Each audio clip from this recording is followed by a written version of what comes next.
السلام عليكم ورحمة الله وبركاته. ازيكم يا بنانيت؟ عاملين ايه؟ يا رب دايما تكونوا بخير. انا نورهان وبستكمل معاكم سلسلة فيديوهات المنتجات اللي انا جربتها، اللي لقيته حلو واللي لقيته وحش. المنتج بتاعنا النهاردة او المنتجات اللي هنتكلم عنها هي الليب بالمز او مرطبات الشفايف. طبعا شفايفنا من الحاجات اللي احنا لازم نهتم بيها بمظهرها، بانها تكون دايما وردية، بان هي ما تكونش مقشرة، علشان لو ما اهتمناش بيها حواليها هيسود، هتقشر كتير وهيبقى المنظر مش كويس خالص. فلازم ان احنا نهتم بيها ونجيب لها اغلى المنتجات كمان. هبدأ معاكم من الحاجات الرديئة اللي انا جربتها، هو مرطب الشفايف بتاع لونا. لونا في منه نوعين، النوع الاولاني بجوز الهند وده شفاف، والنوع التاني بيكون اللي هو ده اللي هو بالفراولة. ما انصحش حد انه يجرب لونا، لان لونا لما بتحطوه على شفايفكم اللون الاحمر بتاعه بيكون يعني كاتم قوي، مش بيدي لون روزي كده يبان ان هو طبيعي. ثانيا بقى هتحسي انك حاطه حاجه زي السمنه على بقك، هتحسي ان الشفايف يعني من كتر ما هي تقيله او طبقه تقيله شفايفك مش قادرة ان هي تمتصها.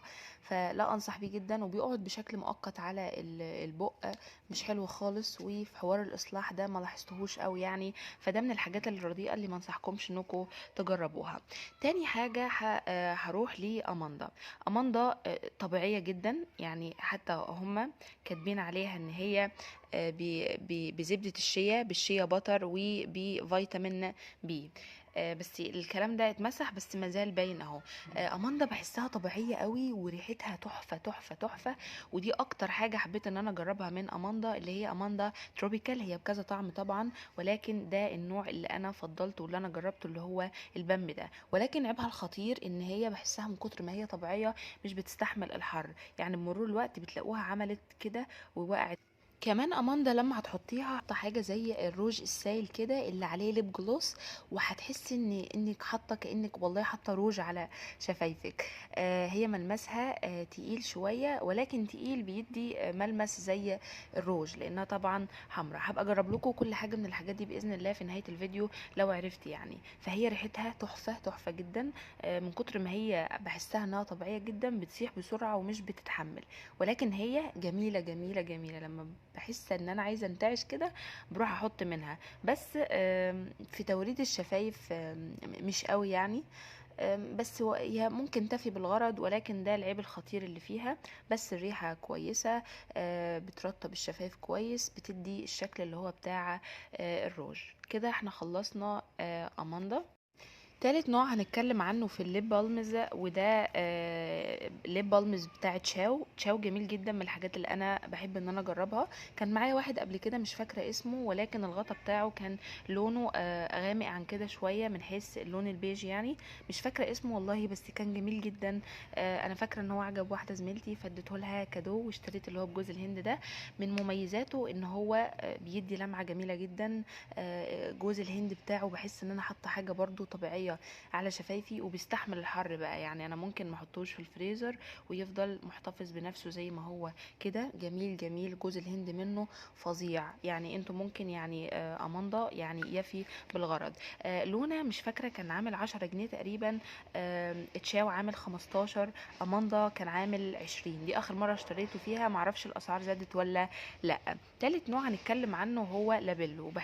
في شبه من فازلين، ولكن بالنسبة لي ملهوش نفس الأثر اللي فازلين بيعمله، لأن ده الوحش الكاسر اللي أنا مخلياه للنهاية عشان أقول لكم، لأنه طالع جميل جدا.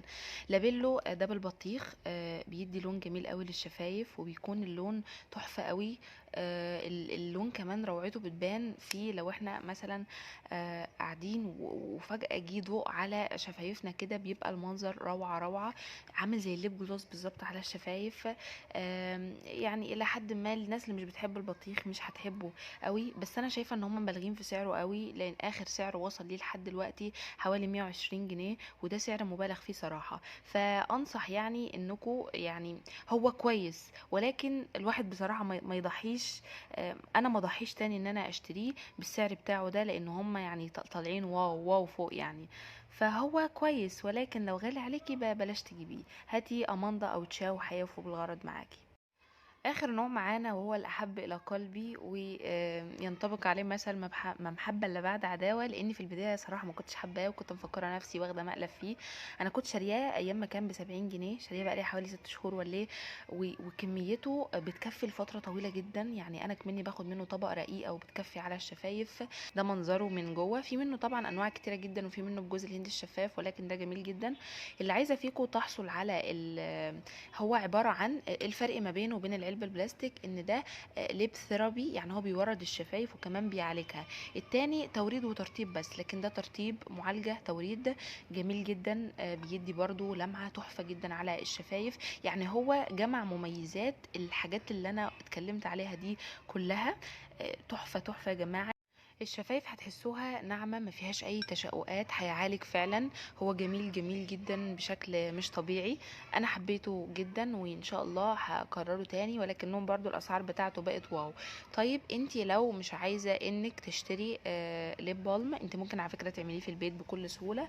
هتجيبي فازلين زي ده كده، ده قبال ولكن انا ما عنديش فازلين، بس انا كنت مفكرة قبال وانا بشتريه ان هو فازلين، بس هو مطلعش فازلين، ولكن قبال جميل جدا وبيأدي الغرض. وهتجيبي صبغة حمراء، البودرة الحمراء دي من عند العطار، وهتاخدي كمية من الفازلين وتحطي عليها الكمية او المقدار اللي انت عايزة تخلي بيه الفازلين لون وردي كده. وطبعا علشان تحصلي على النتيجة بتاعت ده والنتيجة بتاعت دول لازم تدهني شفايفك قبل ما تنامي، علشان ده بيساعد ان شفايفك يعني اللون يلزق فيها اكتر، وتحصلي على اللون المرغوب اللي انت عايزاه لشفايفك. بس ده طبعا الافضل. ولو انت ما معكيش تجيبي ده، لانه صراحه وصل انه بقى ب100 جنيه، بقى غالي دلوقتي. ممكن تجيبي تشاو ب15، هيفي معاك الغرض وهيبقى جميل جدا.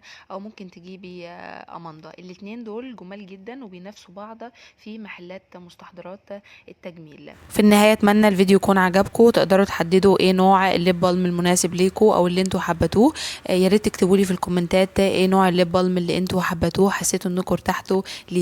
بالنسبه لي من حيث الترتيب كان فازلين، بعده لابيلو، بعده تشاو، بعده اماندا، بعده لونا. ما تنسوش تعملوا لنا لايك وسبسكرايب علشان الفيديوهات التانية توصلكم. واي سؤال سيبولي في الكومنتس تحت. السلام عليكم ورحمه الله وبركاته.